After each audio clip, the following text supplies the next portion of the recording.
menciptakan makhluk sakolan, yaitu jin dan manusia. Sering kita baca ayatnya, wa ma khalaqtul jinna wal insa illa liya'budun. Keramaian.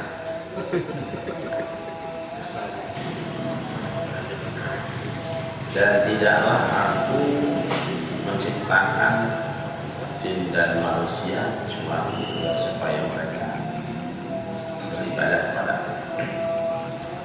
Jadi Allah bikin makhluk jin,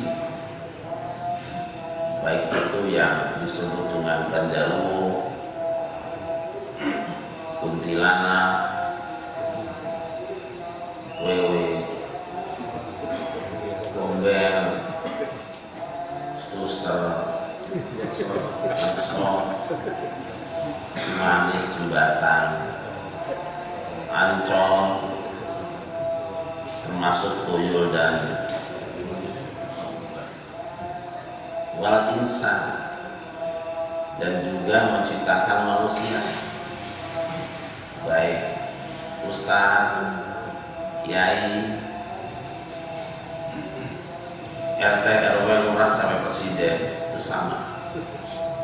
Liya'buduni, supaya menghambakan diri kepadaku. Oleh karena itu, mari kita bersama-sama berusaha supaya mulai dari bangun tidur sampai tidur lagi, bangun lagi, tidur lagi, supaya semua hidup kita ini bernilai ibadah.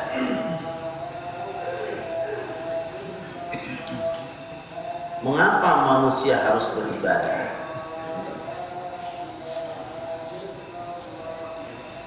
Sederhana, karena dalam hidup ini manusia yang normal biasanya menggunakan pakaian. Beda-beda orang ketika menggunakan pakaian.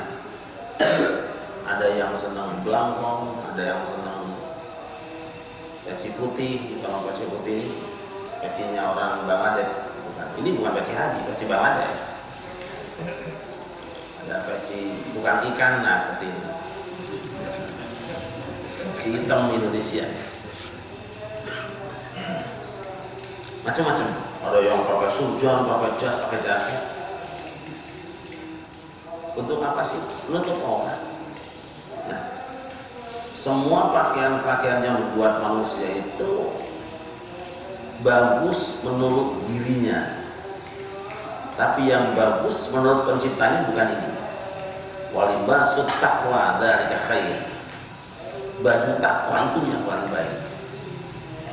Jadi orang yang hidup di dunia ini tidak memiliki ketakwaan, itu diibaratkan seperti orang yang telanjang. Mungkin ganteng fisiknya, mungkin cantik wajahnya, tetapi di hadapan Allah dia telanjang. Itu sebabnya Rasul mengatakan al-imanu uryanun wa libasuhut taqwa.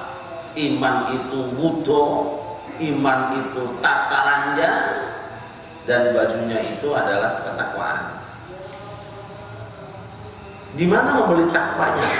Ya ayyuhan nasu u'budu rabbakumul ladzi khalaqakum wal ladzina min qablikum la'allakum tattaqun. Wahai seluruh manusia, beribadahlah kamu kepada Tuhan kamu, hambakan diri kepada Tuhan kamu yang telah menciptakan kamu dan orang-orang sebelum kamu, supaya kamu bertakwa. Jadi berbelanja takwa itu dalam ibadah. Kalau kita diperintah ibadah, itu artinya kita sedang digiring oleh Allah untuk memperoleh baju takwa. Mengapa kita harus bertakwa? Karena manusia yang normal berpikirnya bepergian kemana saja dia membawa sangu, bawa duit. Kadang-kadang dulu kita pakai bawa apa, termos dulu ya, kempis, rantang itu dulu. Sekarang tidak perlu rantang karena rumah makan sudah di mana-mana. Yang jelas bahwa kita berjalan kemanapun kita akan pergi, yang normal itu akan membawa bekal. Tentu bekal itu disesuaikan dengan kebutuhan kita dan baik menurut perhitungan kita. Tetapi di hadapan Allah, bekal yang baik itu bukan ATM, bukan rantang, bukan kempis, bukan lain-lainnya. Wa tazawwadu fa inna khairaz zadi taqwa. Carilah bekal oleh kamu, karena sesungguhnya sebaik-baik bekal adalah ketakwaan. Jadi kalau kita harus bertakwa, kita sedang berjalan seakan-akan kita sudah membawa bekal supaya selamat di perjalanan menghadap Allah. Orang yang menghadap Allah tidak membawa ketakwaan sama seperti orang yang pergi jauh tanpa perbekalan. Mengapa kita harus beribadah untuk meraih ketakwaan? Dalam hidup ini manusia seringkali menginginkan satu kehormatan, bekerja keras, berjuang, membuat tim sukses, membuat gerakan, membuat jadwal, schedule. Untuk apa? Meraih pangkat. Ada yang membeli doktor karena di mata dia doktor itu bagus.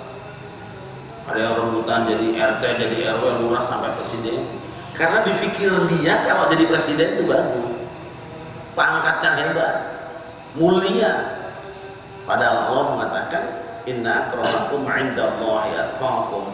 Sesungguhnya orang yang paling mulia di antara kamu di hadapan Allah adalah orang yang paling bertakwa, bukan RT presidennya. Di mata kita presiden lebih mulia daripada RT. Di hadapan Allah bukan itu ukurannya, ada ukuran sendiri. Ukuran yang tidak dipengaruhi oleh pangkat jabatan dunia itu. Nah, jadi orang yang kalau ingin dimuliakan Allah nanti yaumul kiamat supaya memperoleh tempat yang mulia di hadapan Allah, rebut ketakwaan. Tidak apa-apa kalah di pilihan lurah, tidak masalah kalah capresnya, tapi takwanya kudu menang. Mengapa kita harus bertakwa? Karena Allah berfirman, wa in minkum illa wariduha kana 'ala rabbika hatman maqdiyya. Tidak ada seorang pun di antara kamu nanti yaumul kiamat kecuali akan melalui neraka jahanam, akan datang di neraka jahanam.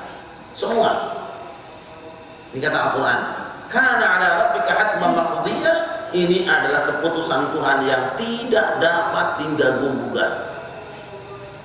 Kita semua nanti akan mengunjungi neraka jahanam. Nah, tinggal masalahnya mengunjungi itu beli tiket masuk atau tidak.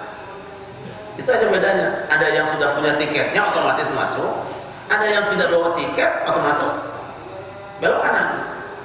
Dan Allah mengatakan, "Tsumma nunajjil ladzina taqaw wa nadharu adh-dhalimina fiha jisiyya." Kemudian kami selamatkan orang-orang yang bertakwa dan kami biarkan orang-orang yang zalim dalam keadaan terhina. Jadi kenapa kita harus bertakwa? Supaya bebas neraka dan masuk surga. Kanifillah, meraih ketakwaan lewat sholat kudu ada khusyuknya. Meraih ketakwaan lewat zakat kudu ada tahu nisabnya dan tahu ukuran zakatnya, benar juga menyerahkannya. Sekarang kan orang banyak menyerahkan zakat di luar tempat tinggalnya. Secara hukum fikih tidak sah. Kalau kita membayar zakat di kantor, secara fikih tidak sah. Nah, membayar zakat harus di tempat di mana kita berdaerah, bertempat tinggal. Nah, karena zaman sekarang sudah zaman edan, spanduk zakat di mana-mana. Orang tidak tahu ini orang mana, bayarnya di mana. Itu tidak tercapai ketakwaan. Dan itu nanti urusan fikih. Kalau kita ingin meraih ketakwaan lewat puasa, kita kudu bersih, tidak makan, tidak minum, tidak jima, dan tidak mengotori dengan riba. Gimana bulan puasa kita kemarin bersih apa kotor kira-kira? Menurut saya bulan puasa kemarin bangsa Indonesia itu puasanya paling hebat. Qurannya belum khatam, ada 2 juz yang khatam duluan, juz Prabowo dan juz Jokowi. Itu yang motori kita kemarin. Luar biasa kan? Kita dipancing untuk meraih dosa sebanyak-banyaknya pemilu di bulan Ramadan, sehingga mulut kita tidak sempat baca Quran, tidak sempat kita zikir, sibuknya wiridnya cuma 2. Prabowo dengan Jokowi, bukan Jokowi. Meraih ketakwaan lewat haji harus ada mabrurnya. Begitu berat dan mahal biayanya dan lama waktunya. Sebetulnya ada jembatan ketakwaan yang paling pendek, paling ringkas, paling singkat, tanpa biaya, tanpa makan waktu, tanpa tenaga. Apa? Wa anta'afu aqrabu littaqwa. Memaafkan orang lain itulah lebih dekat kepada ketakwaan. Memaafkan orang lain tanpa biaya, memaafkan orang lain tanpa tenaga dan tidak butuh makan waktu, tapi ini mahal. Kan kurang menarik itu, kurang keren itu. Padahal Allah mengatakan wa anta'fu aqrabu littaqwa, bukan qaribun, aqrabu.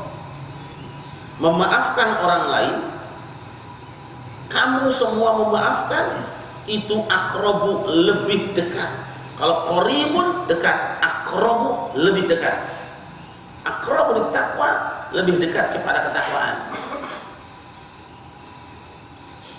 Kenapa lebih dekat pada ketakwaan? 1, karena orang yang punya kesalahan orang lain dan belum dimaafkan, maka orang tersebut tidak akan dapat ampunan Allah dan tidak akan masuk surga. Sekali lagi, mengapa memaafkan orang lain itu menjadi penting? Karena orang yang punya kesalahan orang lain dan belum dimaafkan oleh orang itu, maka dia tidak dapat ampunan Allah dan tidak akan masuk ke dalam surga. Sering kita dengar hadis Nabi, "Man kanat 'indahu mazlamatun li akhihi falyatahallalhu al-yawm." Siapa yang punya kesalahan terhadap saudaranya, kezaliman di dunia ini, maka hendaknya dia minta dihalalkan pada hari ini, sebab nanti yaumul qiyamah kalau belum dimaafkan di sini, di sana nggak ada maaf-maafan. Sudah tidak ada transaksi baru di sana hari ini. Nah, orang yang banyak amalnya kemudian punya salah pada orang lain, amal baiknya itu dipindahkan pada saudaranya. Dan kalau dia masih melakukan kesalahan, dosa saudaranya pindahkan kepada dirinya. Ini makanya orang yang punya salah segera minta maaf. Kita bersalah kepada Jokowi, ngomong-ngomongin jelek dia, tidak akan diampuni oleh Allah kalau Jokowi tidak memaafkan kita. Kita punya salah pada Prabowo, kita tidak akan diampuni Allah kalau Prabowo belum memaafkan kita. Bayangkan bagaimana caranya kita sekarang. Maka yang paling mudah sebetulnya dari Al-Hakim ini, kita membuat rombongan, baik mobil pribadi maupun bis, dikasih spanduk rombongan mohon maaf pada Jokowi dan Prabowo. Daripada di akhirat dipermalukan Allah, daripada hasil ibadah kita habis semua.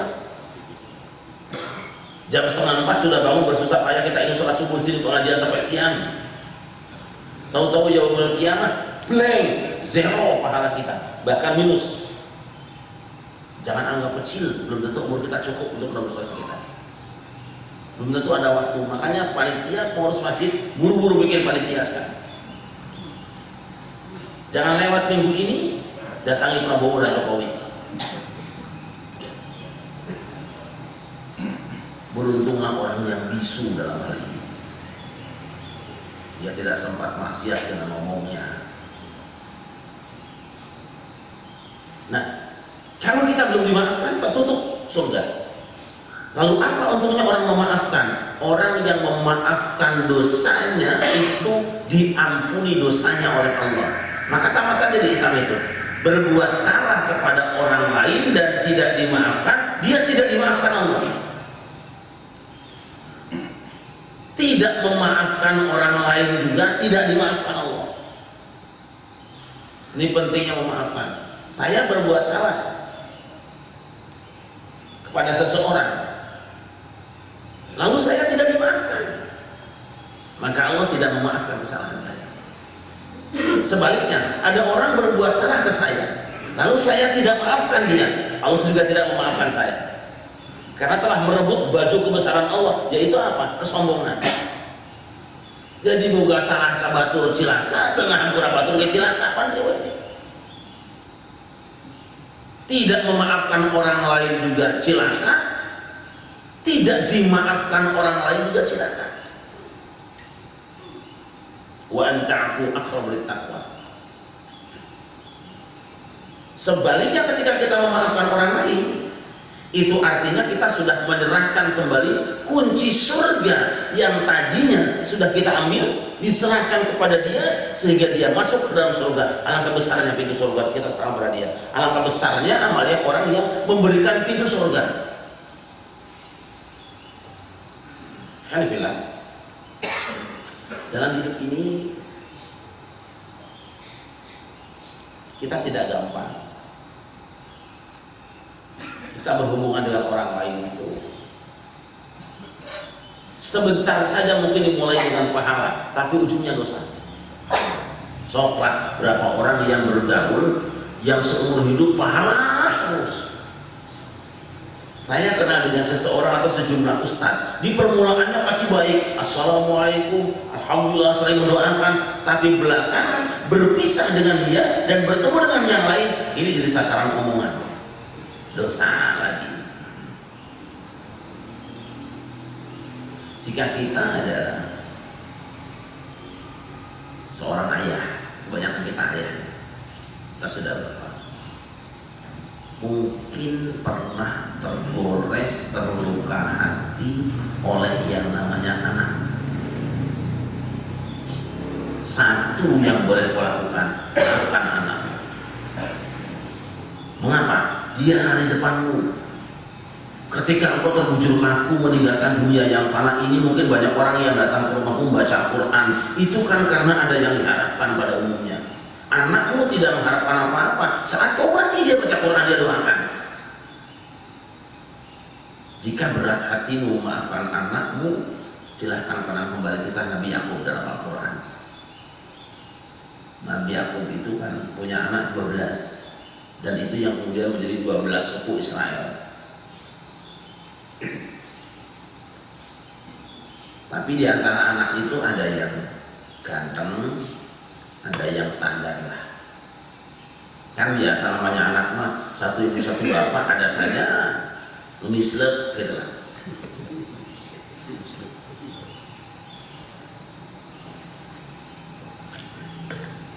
Saya mau tanya ibu-ibu saja itu yang antuk-antuk di belakang.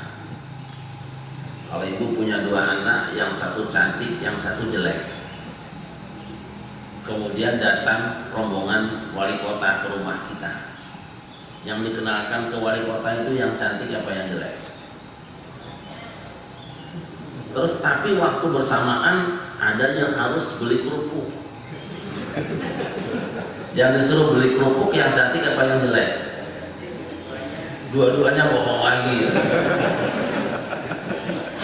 Ini manusiawi.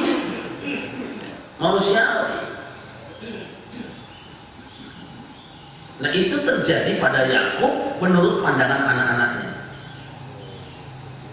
Yakub lebih sayang pada Yusuf, yang lain cemburu kan. Wa Yusuf wa akhu wa habbu ila abina minna wa rahna asbahinna abaina fi dhalalin mubin. Nukhtu Yusuf. Bapak ibunya pilih kasih pandang saya, makanya Yusuf. Awal terahu artinya kalau masih abis atau buang saja di mana supaya bapak nggak melihat lagi. Itu iri. Kalau orang iri itu pasti bikin gerakan dan strategi. Itu umum apa saja. Akhirnya Yusuf dibuang ke dalam sumur, lapor ke bapaknya membawa baju yang sudah dilumuri darah palsu. Lapor ke Kapolres, ke bapaknya.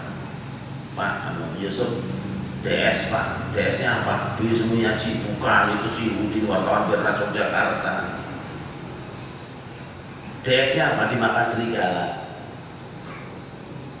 Ya namanya bapak masa nggak percaya sama anak. Padahal darah itu darah palsu. Tapi bukan darah yang dilarung ke parangtritis itu, bukan. Hanya ketika ditanya, Kiai tahu nggak pelaku pembunuh Udin Wartawan Bernas? Tahu, saya bilang. Asal ada yang menjamin saya diamankan, sekarang saya ngomong. Dari mana? Dari Quran.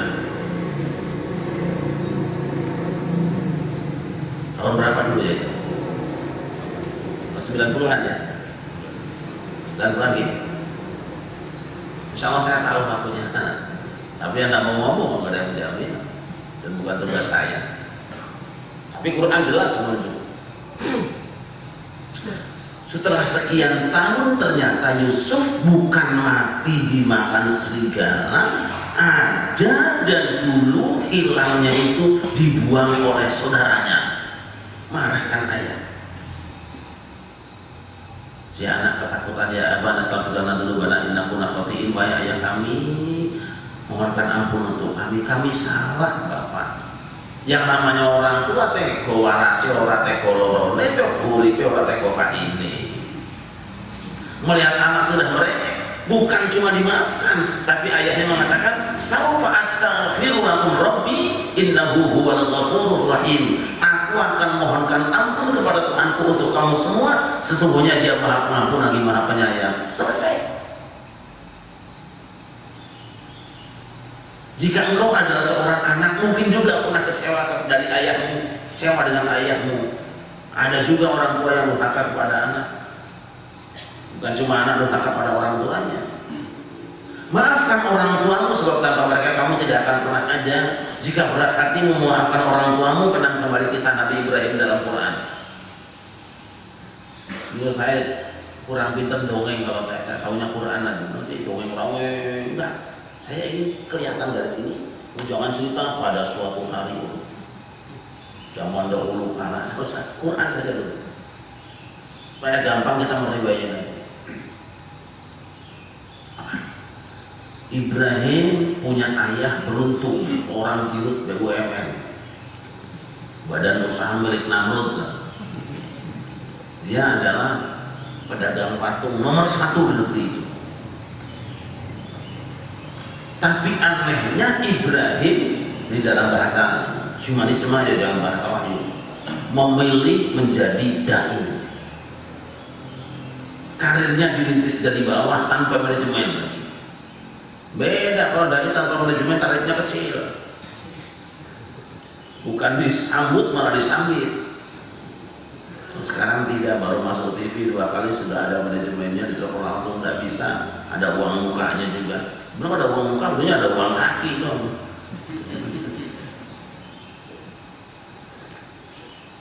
Lagi-lagi yang kayak itu suruh cuci muka ya.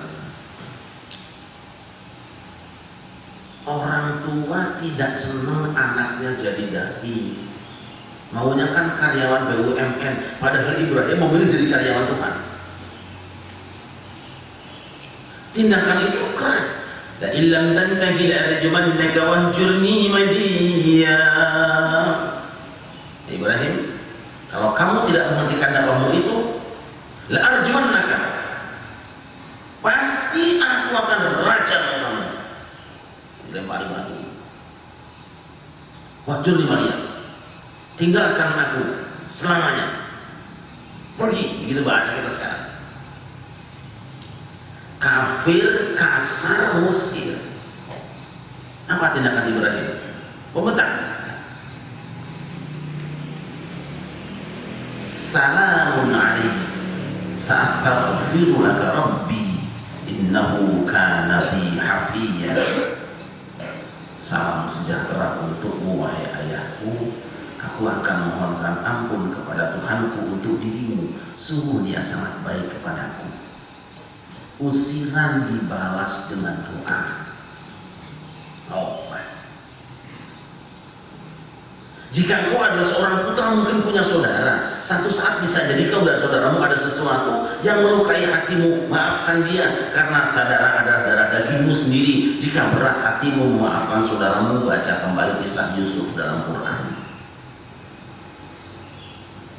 Yusuf sayang dengan saudaranya, tapi saudaranya karena penyakit iri berubah jadi benci, dibuang ke dalam sumur, diambil oleh pedagang, dijual ke kerajaan, masuk ke dalam penjara, terakhir naik karirnya setelah di penjara dia naik menjadi raja.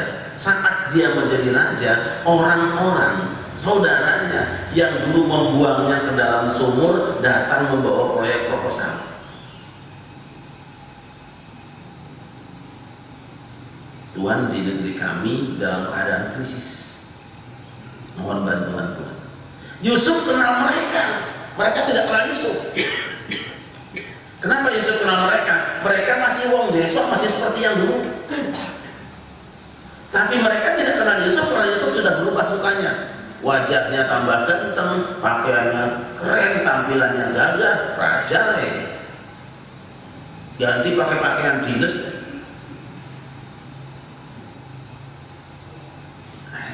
Iki dulure nyong dia. Nah dia, kangen nyong dia. Yusuf kenal mereka karena wajahnya masih seperti yang dulu. Makanya mohon maaf nanti kalau ada yang bilang, sampai kok masih seperti yang dulu ya. Maksudnya itu bukan awet muda, sampai masih susah ya kayak gitu. Oh desa. Tapi kalau ada yang bilang, sampai kok sudah tua, maksudnya apa? Oh berarti udah senang. Sebentar lagi mati, gitu loh maksudnya. Lalu Yusuf mengatakan, ma fa'altum bi Yusuf wa akhihi id antum jahilun. Apa yang kamu lakukan kepada Yusuf dan saudaranya ketika kamu dulu bodoh? Kaget mereka. Raja kok nyebut Yusuf? Bahasa hilang-hilang, dah kita Yusuf lagi ya. Kan? Yusuf kira rajanya kayak Yusuf. Itu begini. Masa sih adik kita bukannya mati, ini Yusuf ke dengar-dengar kayak gemetar mereka. Ternyata orang yang ada di depannya, raja tempat mengajukan harapannya adalah Yusuf yang pernah dijegalnya, yang pernah diganjelnya, yang pernah dibuangnya ke dalam sumur. Meleset semua rekayasa kampanye dulu. Maksud saya rekayasa kejahatannya dulu.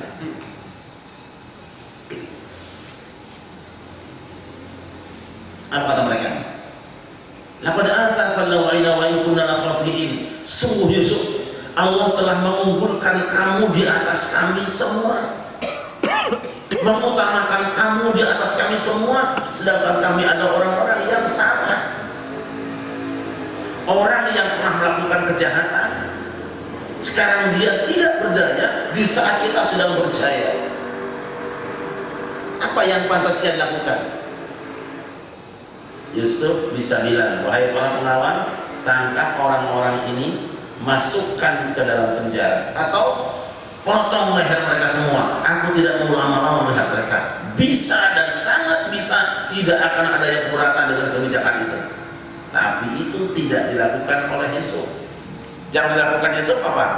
La tasriba 'alaikum al-yawm yaghfirullahu lakum wa huwa arhamur rahimin. Sudah tidak ada masalah untuk kakang semua. Yang dulu-dulu sudah selesai, tidak ada masalah. Hari ini aku sudah bahagia ketemu panjenengan semua. Sudah sempurna hilang rasa kangenku. Yaghfirullahu lakum.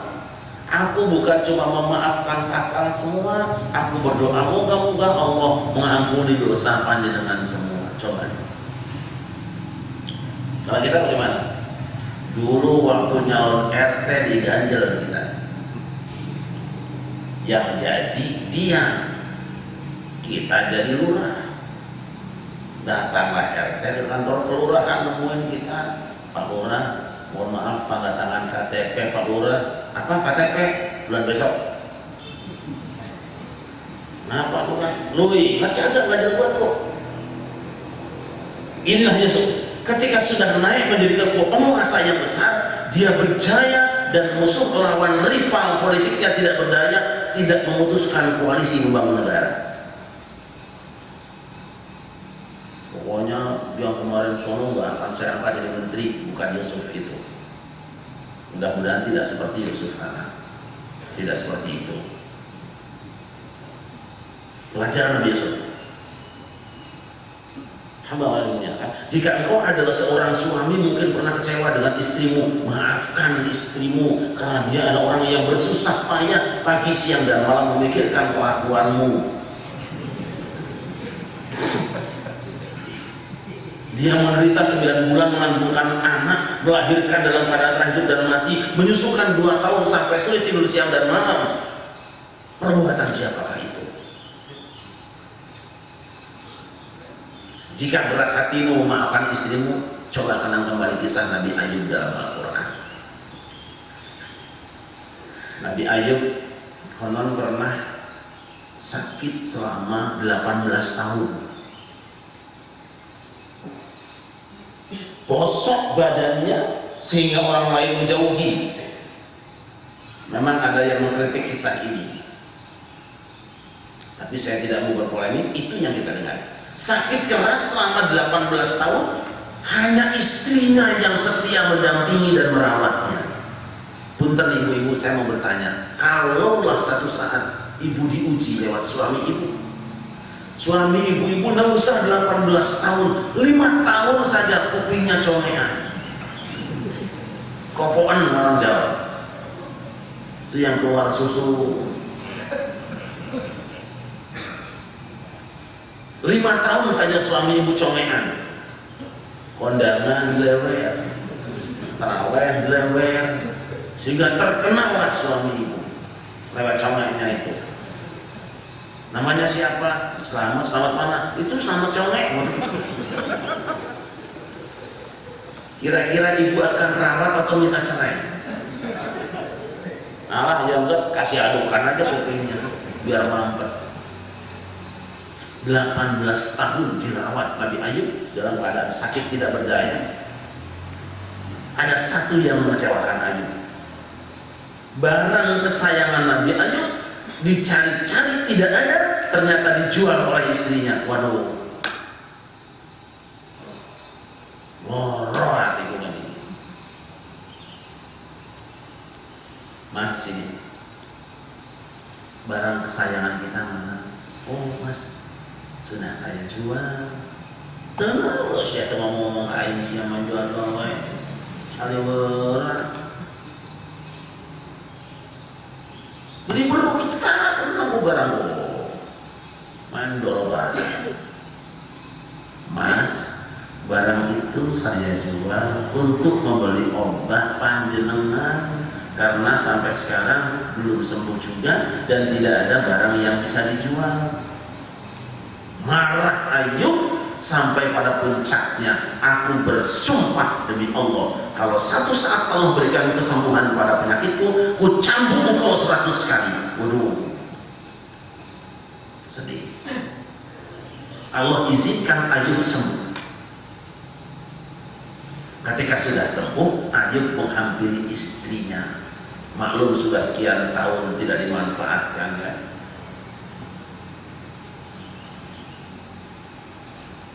Ditegur Allah, Ayub, laksanakan sumpah. Bukankah engkau dulu pernah bersumpah jika aku beri kesembuhan kau akan cambuk istrimu 100 kali? Betul, laksanakan. Tidak tega ya Allah. Laksanakan Ayub. Kau orang dekat dengan aku, kau orang mulia di hadapanku. Jangan ikut-ikutan orang yang disenayang. Sumpah pakai kitab suci malah nyolong sapi ya. Jangan ikut-ikutan yang di jalan Tamrin. Ayo, habis saja peresmian MTQ malah ketangkep gara-gara dana haji. Jadi tambahan.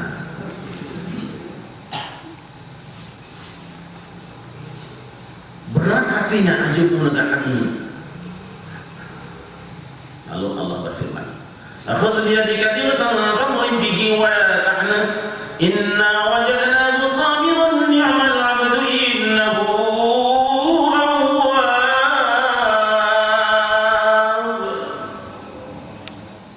Ayub, kalau kamu tidak tega menyambut istrimu, laksanakan akan sekedar formalitas saja, cabut 100 batang rumput kecil, ikat jadi satu, pukulkan ke tubuh istrimu. Ngarit dia ayo. Kan? Lalu bertemu istrinya, sayang, kakak mohon maaf karena kakak harus melaksanakan sumpah, engkau akan aku cambuk 1 kali saja dengan ikatan rumput ini. Mas, demi karirmu di hadapan Allah, jangan cuma kau cambuk dengan rumput ini. Aku rela kok melepaskan nyawa demi kemuliaanmu di hadapan Allah. Aku seorang istri hanya mendukung saja. Masya Allah. Bukan minta talak dulu. Jadi bagaimana saya? Engkau bersedia aku cambuk 1 kali? Aku rapopo, kata istrinya. Masya Allah. Jadi kita suami sing lapang dada. Sing lapang dada. Sesungguhnya kemarahan suami pada istri itu bukan semata-mata kesalahannya sebetulnya, bosannya sebetulnya. So, rasa-rasa dulu waktu masih cantik bener, waktu pacaran, lambat aja tambah seneng.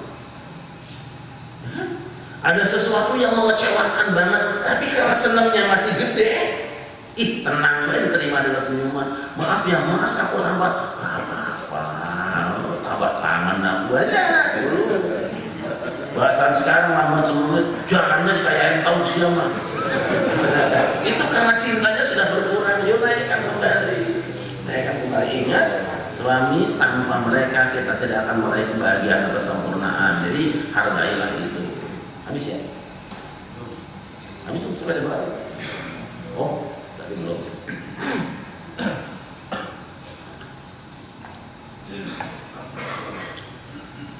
Jika engkau adalah seorang istri mungkin pernah kecewa dengan suami, maafkan suamimu karena sesungguhnya dia orang yang paling besar keletihannya demi kamu. Kamu tidak tahu bukan? Berapa lama dia membaca surat Yusuf setiap pada maghrib? Berapa bulan dia berpuasa mewiridkan nama kamu? Begitu sampai li sajidin dia panggil nunung, nunung, nunung, li sajidin, nunung.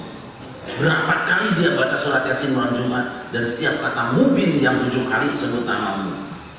Itulah lim mubin, nunung. Jika berat hatimu memaafkan suamimu, izinkan saya bercerita tentang apa yang disampaikan oleh seorang ulama yang sedang belajar hadis. Saya lupa itu keterangannya di mana. Ada seorang ulama yang sedang banyak meriwayatkan hadis, sedang berjalan tiba-tiba turun hujan deras. Saat hujan deras dia mampir satu rumah, datanglah wanita cantik. Si tuan rumah keluar dan menyambut dengan penuh kehormatan, ramah. Tidak lama datang laki-laki. Ini beda ini, kawenya lagi ini. Badannya pendek, hidungnya pesek, udah suaranya bengek, brengsek. Dia datang banting dong pintu, pergi lagi. Itu si wanita senyum saja. Lalu sang ustadz muda ini bertanya, ya, kamu tadi itu laki-laki tadi itu siapa? Laki-laki yang mana mas? Itu yang badannya pendek, hidungnya pesek, suaranya bengek, kelakuannya brengsek, udah keringet yang baunya kayak pesek. Yang mana? Yo tadi laki-laki itu tadi. Yang banting door pintu, oh dia adalah laki-laki yang paling aku sayangi. Maksud mbak? Ya suami saya. Saya yakin bahwa wanita paling menderita di dunia ini. Kok bisa? Panjenengan cantik, ramah, pinter, anak orang kaya, sedangkan dia sudah pendek, pesek, brengsek pula. Pasti panjenengan paling sengsara, tidak? Aku justru hari ini merasa menjadi wanita yang paling beruntung dan berbahagia di dunia. Lu, ya, ucapanmu bahwa aku wanita yang paling menderita mungkin benar jika menggunakan ukuranmu. Tapi semenjak aku mendapatkan ukuran dari Rasulullah SAW, justru terbalik. Aku merasa paling bahagia. Apa itu ukuran Rasulullah? Mas, aku pernah mendengar Rasulullah SAW bersabda, daun pintu surga itu ada dua. Yang satu namanya daun pintu syukur, dan yang sebelahnya daun pintu sabar.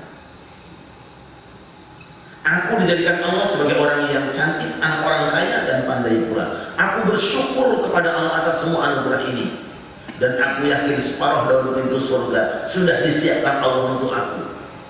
Lalu bertahun-tahun aku cari di mana daun pintu surga yang separuh. Belakangan aku sadari ternyata daun pintu surga yang separuh menempel di suamiku. Dia tidak jauh di dalam rumahku, karena aku harus menghadapinya dengan penuh kesabaran. Aku yakin ketika aku bersabar menghadapi suami yang seperti ini, dua daun pintu surga sudah terbuka untuk diriku, dan ketika kiamat datang semua akan menyambut kehadiranku.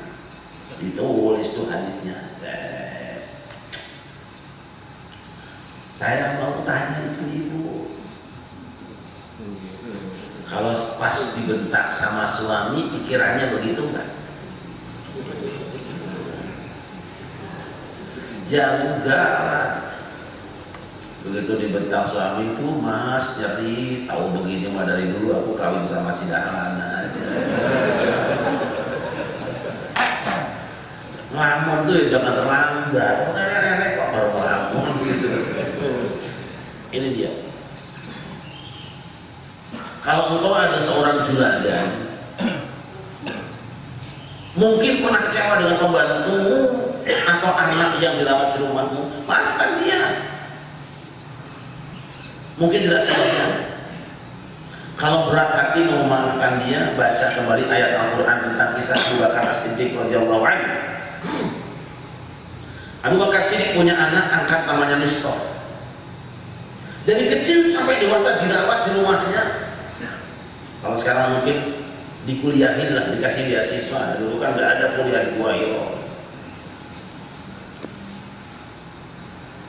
Satu saat Abu Bakar dapat fitnah, di mana putrinya yaitu Aisyah yang sudah jadi istri Rasulullah difitnah telah melakukan skandal asmara dengan seorang pria. Mistah anak angkat ini mestinya kan menyembunyikan atau membelai, malah wer-weran. Dia yang broadcast kemana-mana. Oh, anaknya Abu Bakar skandal asmara tuh, dia menyebarkan. Wajar kan kalau Abu Bakar marah? Wajar. Sampai Abu Bakar mengatakan, saya bersumpah tidak akan ngurus kamu lagi mulai sekarang. Terus ya, modal ya bahasa orang itu. Tapi Abu Bakar nggak sampai di situ, nggak bakalan. Itu bahasa kita. Kon panggungga mendi sing bete menang, wes kape kon bayar aku semua dalam pikiran, lu nggak bayar. Waduh. Baru saja Abu Bakar marah turun ayat. Wala ya'tali ulul fadli minkum was'ati an yu'tu ulil qurba wal masakin wal muhajirin fi sabilillah wal yafu wal yasfahu wa la tuhibbuna an yaghfira lakum wallahu ghafurur rahim. Dan janganlah orang yang diberikan keistimewaan oleh Allah berjanji untuk tidak memberikan bantuan kepada kerabatnya, orang miskin dan orang-orang hijrah jalan Allah. Hendaknya mereka memaafkan dan berlapang dada. Tidakkah kamu semua ingin diampuni oleh Allah? Dan Allah lah yang maha pengampun lagi maha penyayang. Begitu ayat ini dibaca, Abu Bakar lagi ngaji kayak gini, hampir pingsan, bercucuran air matanya. Kenapa mertuaku? Wahai Rasulullah, ini surat ayat ini untuk aku, wahai Rasulullah. Baru tadi aku memaki-maki si Mistah gara-gara fitnah itu. Jadi panggilkan Mistah. Hadiah Mistah, hadiah. Ampura bapaknya, kasar aja. Kenapa nih bapak tiba-tiba begini? Nges, ampura bapak kalau mau urus ya. Bapak salah sama kamu, maafkan bapak. dan kesalahanmu sudah Bapak maafkan. Kenapa Abu Bakar memaafkan orang yang telah menyakiti, menyebarkan fitnah, menuduh dia Kristen atau PKI? Maksud saya menuduh anaknya itu telah melakukan skandal, dihampura sama Abu Bakar. Kenapa? Ala tuhibbuna ayyaghfirallahu lakum. Kalimat ini, tidakkah kamu ingin diampuni oleh Allah? Coba ya. Dan ini semestinya setiap orang yang luka hati pada orang lain ingat ini. Kalau engkau ingin diampuni oleh Allah, maafkan orang lain. Nah, kita mati tidak di rumah.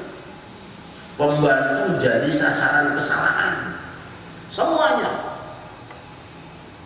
Piring pecah, pembualan tuh bentak-bentak, goblok siap.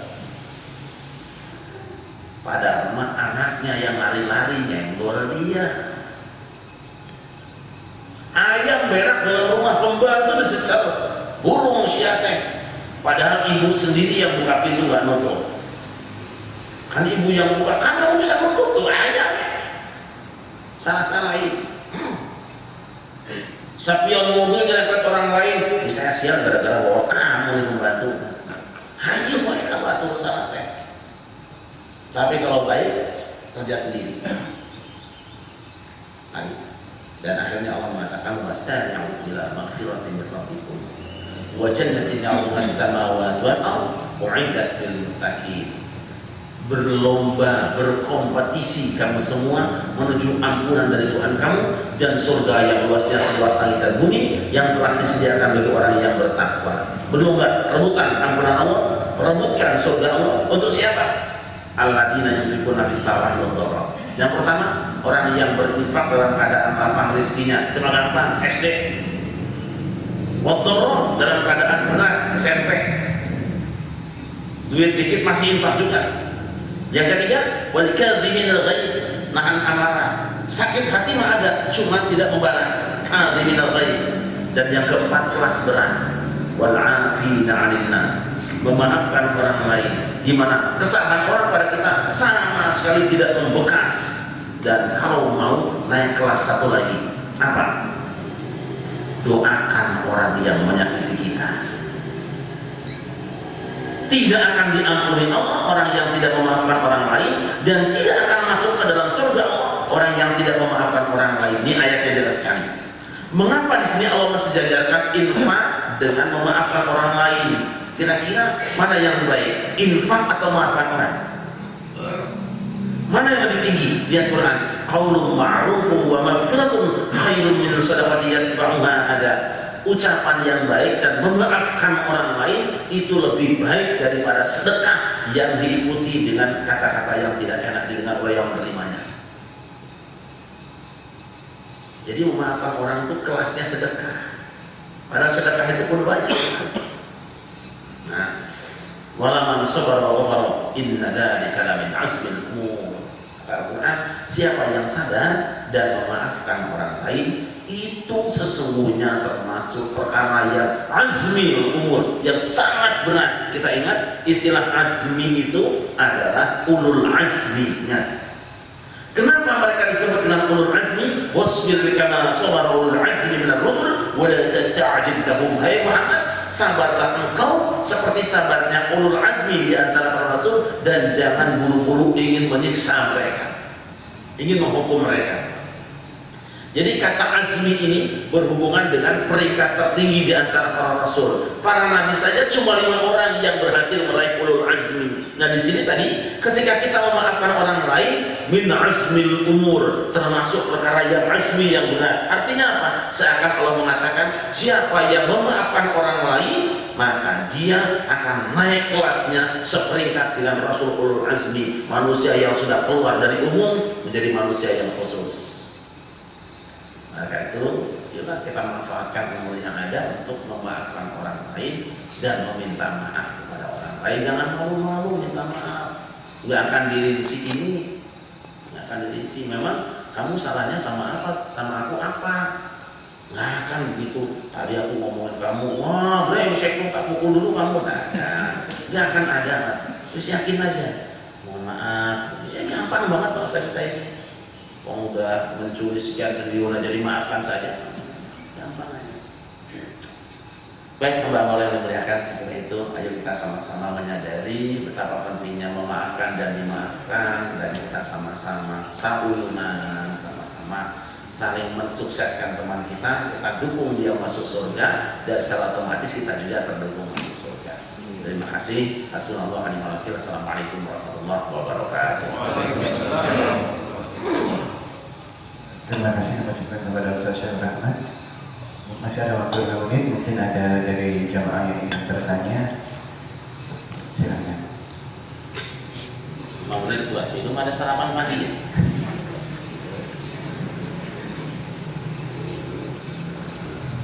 Enggak ada, saya mau bisa tutup doa. Saya ingin mengingatkan kita semua memperbanyak doa munajat yang sudah saya susun dulu itu. Sudah ada testimoni dari berpuluh-puluh tempat tentang subhanallah diijabahnya oleh Allah Subhanahu wa taala. Perasaan sudah dapat semua, belum ya? Buku yang satu Quran itu doa satu Quran itu doa luar biasa. Alhamdulillah sudah banyak yang laporan dijabah. Ini saya ingin cerita satu saja untuk menutup. Salah satunya saya itu menerima Twitter dari orang yang tidak saya kenal. Dia ada di Bandara Soekarno-Hatta dan dia berkata ini Twitter itu, saya diberi cuti di Emirat Arab pulang ke Indonesia sampai tanggal 10 September 2013. Tiba-tiba ada berita dari sana supaya saya sampai di sana tanggal 3 September dengan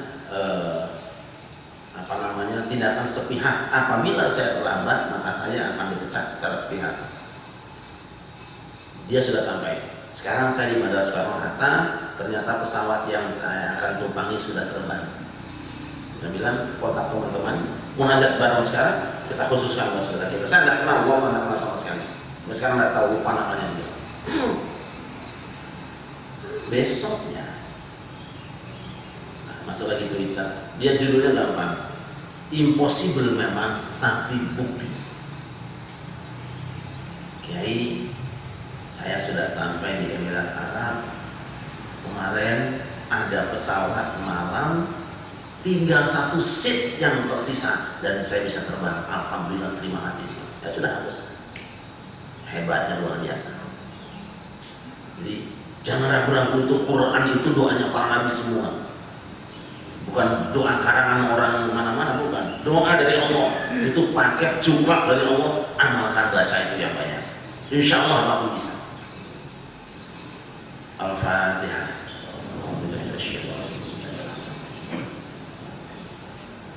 Ya Allah, kita nasta'in kita sallallahu siratal ladzina an'amta 'alaihim ghairil maghdubi 'alaihim waladdallin. Allahumma shalli 'ala sayyidina Muhammad wa 'ala ali sayyidina Muhammad. Sayyidil awwalina wal akhirin wa sallallahu radhiyallahu tabaraka wa ta'ala an kulli sahabati Rasulillahi ajma'in. Alhamdulillahi hamdan yuwafi ni'amahu wa yukafi mazidah. Ya Rabbana lakal hamdu kama yanbaghi li jalali wajhika wa 'azimi sultanik. Allahumma ighfir lana dhunubana wa li walidina warhamhum kama rabbawna shighara. Wa li jami'il muslimina wal muslimat wal mu'minina wal mu'minat al ahya'i minhum wal amwat. Rabbana zalamna anfusana wa illam taghfir lana wa tarhamna lanakunanna minal khasirin. Rabbana la tuzigh qulubana ba'da idh hadaytana wa hab lana min ladunka rahmatan innaka antal wahhab. Rabbana innaka jami'un nasi yawmin la rayba fihi inna Allaha la yukhliful mi'ad. Allahumma arhamna bil Qur'an waj'alna imama wa nuran wa rahmah. Allahumma dhakkirna bima nasina wa 'allimna mimma jahilna. Warzuqna tilawatahu ana al-layli wa atrafan-nahar. Waj'alna hujjatan ya rabbal alamin. Rabbana awzi'na an nashkura ni'mataka allati an'amta 'alaina wa 'ala walidina wa an na'mal salihan wa adkhilna bi rahmatika fi 'ibadika as-salihin. Rabbana awzi'na an nashkura ni'mataka allati an'amta 'alaina wa 'ala walidina wa an na'mal salihan tardahu wa aslih lana fi dhurriyyatina inna tubna ilaika wa inna minal muslimin. La ilaha illa anta subhanaka inna kunna minadh dhalimin. Rabbi ighfir warham wa anta khairur rahimin. Rabbana ighfir lana wa li ikhwanina sabaquna bil iman wa la taj'al fi qulubina ghillan lil ladzina amanu rabbana innaka ra'ufur rahim. Rabbana atina fid dunya hasanatan wa fil akhirati hasanatan wa qina adzabannar. Wa sallallahu ala sayyidina Muhammadin wa ala alihi wa sahbihi wa sallam. Bi fadli subhana rabbika rabbil izzati amma yasifun. Wa salamun alal mursalin walhamdulillahi rabbil alamin. Kalau nanti ada di antara Bapak Ibu yang sedang jembat rezeki, sedang enak badan, saya ingin ditemani untuk bareng-bareng membebaskan rumah untuk pesantren di Pondok Cabe. Murah, cuma berapa harganya? 500 juta. Murah sekali. Itu untuk santri. Sebab kalau bangun mungkin nggak cukup 500 sekarang. Monggo datang sendiri lihat di sana, karena santri kita sudah 300 orang, itu tidurnya udah acak-acakan nggak cukup. Kalau datang malam bisa lihat bagaimana di emperan rumah kita sudah penuh santri pada tidur. Nampak Quran di situ. Ya. Karena kebanyakan santri kita dari keluarga yang tidak mampu, dan saya tidak mungkin minta uang walaupun 1.000 rupiah mereka orang tidak mungkin, karena rezeki yang ada biasa jauh untuk mereka. Senang. Nah, silahkan dikunjungi pesantren kita bareng-bareng. Mudah-mudahan bisa tambah tempat tidur yang. Terima kasih. Assalamualaikum warahmatullahi wabarakatuh.